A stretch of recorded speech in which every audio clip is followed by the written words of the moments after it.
The Democratic National Convention enters its fourth and the final day, with Vice President Kamala Harris all set to formally accept the party's presidential nomination in Chicago. Right, and Harris has electrified the Democrats, wiping out Trump's poll lead in the space of a single month since President Joe Biden dropped out of the contest. A race compilation of national polls by 538, which is a polling website, shows Harris leading Trump by 47.2% to 43.6%.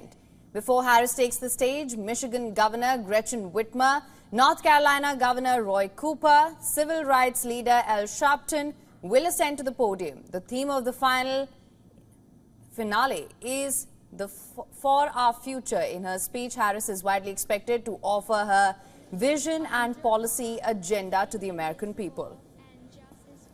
Republican presidential nominee Donald Trump continued his policy-based and personal attacks on Harris.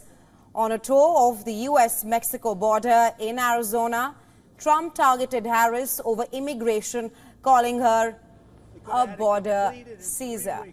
He recounted stories of people he said were killed by migrants who had come across the border illegally, and claimed Harris will not address the issue in her speech today. As Kamala gives her convention speech tonight, she will not mention the victims. She won't even talk about them, although now that she sees us, maybe she will. She'll not say their names or express remorse to their families. Kamala says she wants to talk about the future. No, these people want to go back to the safe past.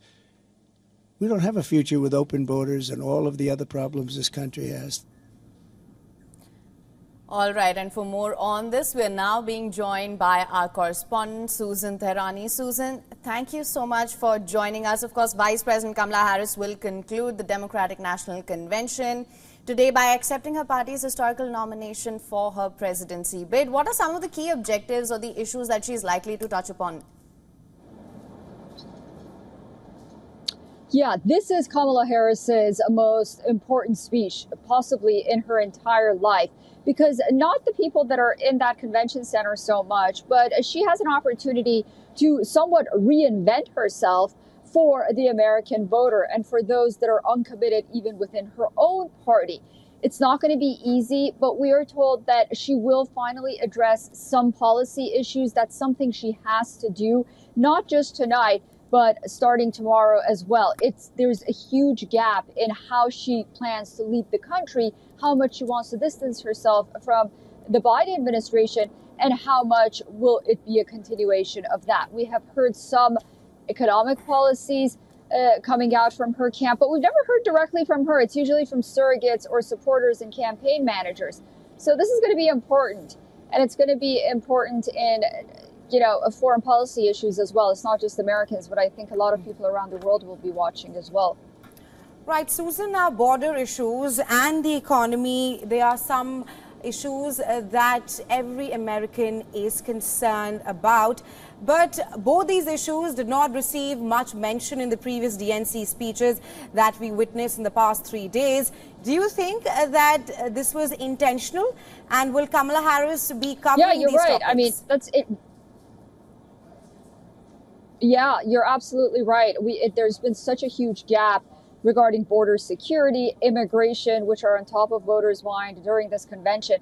I mean, to be honest, what is the record of the Biden-Harris administration on border security? It's not the best.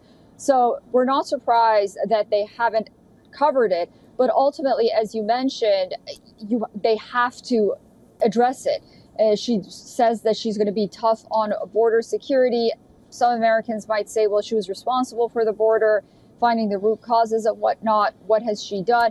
But they're really going to look at the Biden administration's record when it comes to the issue of immigration and border security. That's going to be a very, very tough challenge for her. And then the issue of the economy. The economic outlook right now is pretty grim. The Labor Department had to put a revision out about how many jobs was created. About 1 million extra was reported. So Americans are going to look at their pocketbooks and they're going to wonder whether or not Kamala Harris is the person that can revive this economy and uncertainty as well among voters. So she's got a tough task ahead of her. But for her supporters, she can do no wrong, of course. Right, Susan, now let's also talk about the theme for the finale. It is for our future. What can you tell us about that?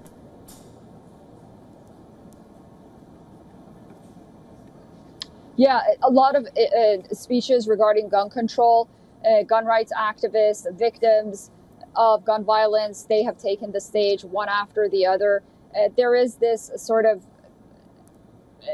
theme that has been the same almost every night. It's about freedoms.